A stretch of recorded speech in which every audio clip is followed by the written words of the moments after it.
Detective Comics 1002, Peter J. Tomasi and Brad Walker. Yeah, so issue of two halves, I think, is how I describe this. First half. Yeah, a good half and a bad half.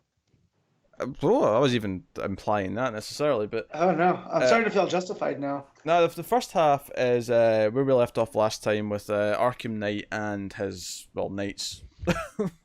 and some terrible dialogue. Some terrible dialogue. I don't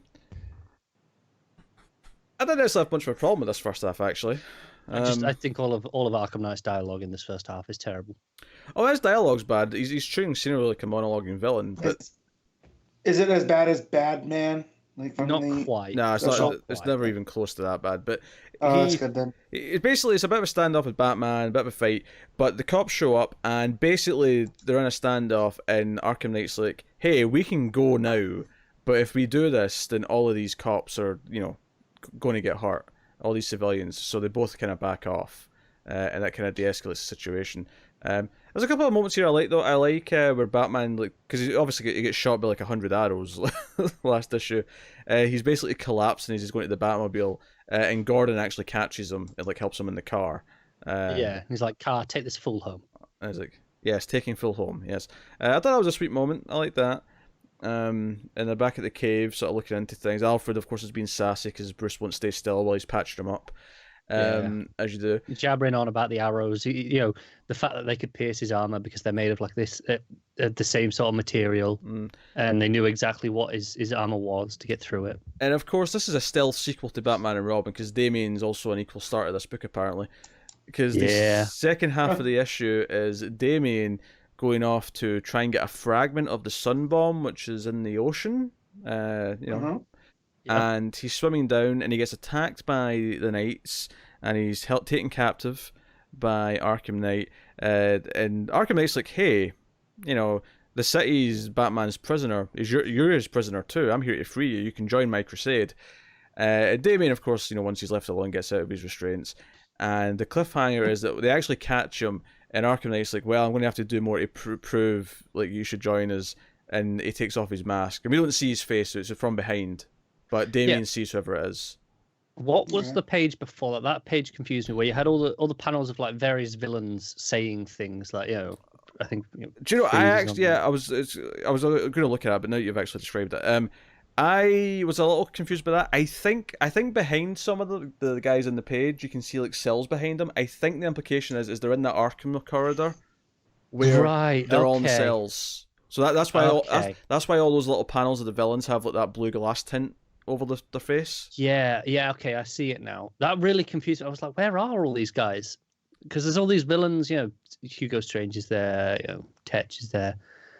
And they're saying things to Robin, taunting and stuff. And I'm like, where are they? I can't see them. There's just the Knights. Yeah, they're in Arkham Asylum. They're in that corridor because you got all the cells going down the sides, and then they're right. It took me a second to get that, though, because I was like, where are these people? And then I noticed behind... I didn't even know he was under Arkham at that point, because he's underground and he's climbing his way up.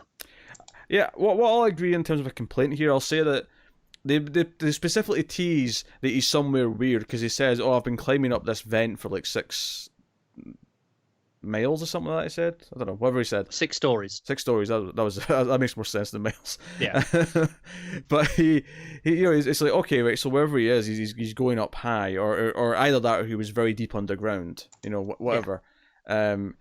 It's weird. It doesn't make more of a reason to say, or just more clear when he gets up. Hey, this is Arkham Asylum. That's the reveal. I didn't get that, and that's why I was confused as to why all these villains were. It makes more sense now you've answered this. So yeah, so the files, this guy taking off his mask, and Damian sees him.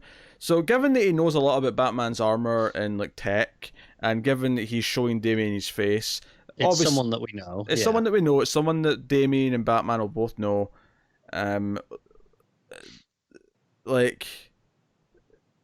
All we get here is he's got dark hair. Is it?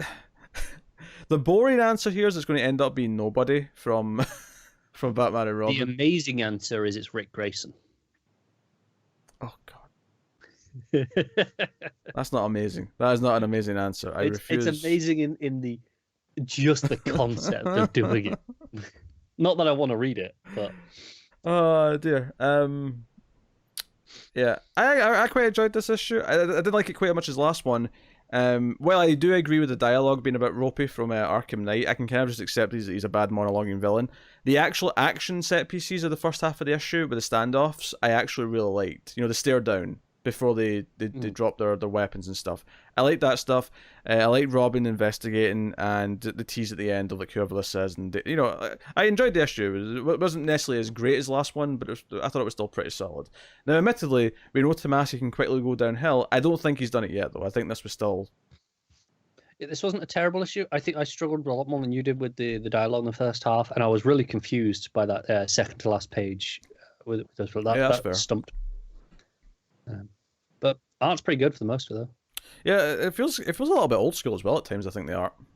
Yeah, I'm into it. There's a it was this book, I think. It was not all the bad books this week, was there? If I go back towards the start of the book, come on, tablet, don't let me down. Aye, there's times where Batman looked almost animated series because he had these white eyes, and it was making me I think. can see that. It was making me think of the animated series. I thought that's pretty cool. Although notably, Arkham Knight at one point did jump in and save a cop from a stray bullet. Yeah. And Batman notices, like, hey, he seems to care about the cops not being killed, even though he uses it to threaten them later. Although, given that context, you could almost argue that he also doesn't want any casualties, so he's like, hey, we should back down right now. Yeah, pretty much. Yeah. So, I'm still into it. I'm still intrigued, annoyingly, because I wouldn't mind having an excuse to drop a double shipping book. But as of yet, I'm still into it. So. I mean, I'm not surprised that Damien showed up because, I mean, Tomasi loves to write that character, apparently. Yeah. So, if anything, if I have any complaints with Damien, is I almost think Tomasi's writing him like he's still where he was, like in terms of his headspace in the early New 52. It doesn't feel like he's at current post. He's not else. quite that bad. He's not kill 'em all. He's like, just treat him a bit harsher. Give him a bit of a stronger one. But it was just the way he said it. So just some of the lines of dialogue felt a little bit more like this feels like Damien from 5 years ago, as opposed to Damien now necessarily. But I'd say more 3 years ago, like before, maybe 4. Like it doesn't feel quite. It's not the start of New 52. He's not that far. that wasn't 5 years ago. No. It's still like post his resurrection. It's maybe even just start a rebirth. I wouldn't say Star Rebirth. I would disagree with that. But Okay. whatever. I never read anything from his resurrection to the end of New 52 with Damien, though, so I have no idea what he's sounding like during that period. Fair enough. Because I was reading like 2 or 3 DC books at that time, because a lot of them sucked. Oh wait, what are you giving Detective Comics 1002? 6.5. I'll go 7.5. I can't call it great quite, but I was still into it. Hopefully it maintains. Do you think it can maintain at least a 7? I'll be pretty chuffed. Yeah. If it falls below that, then the scissors are coming out. here comes the axe. Yeah.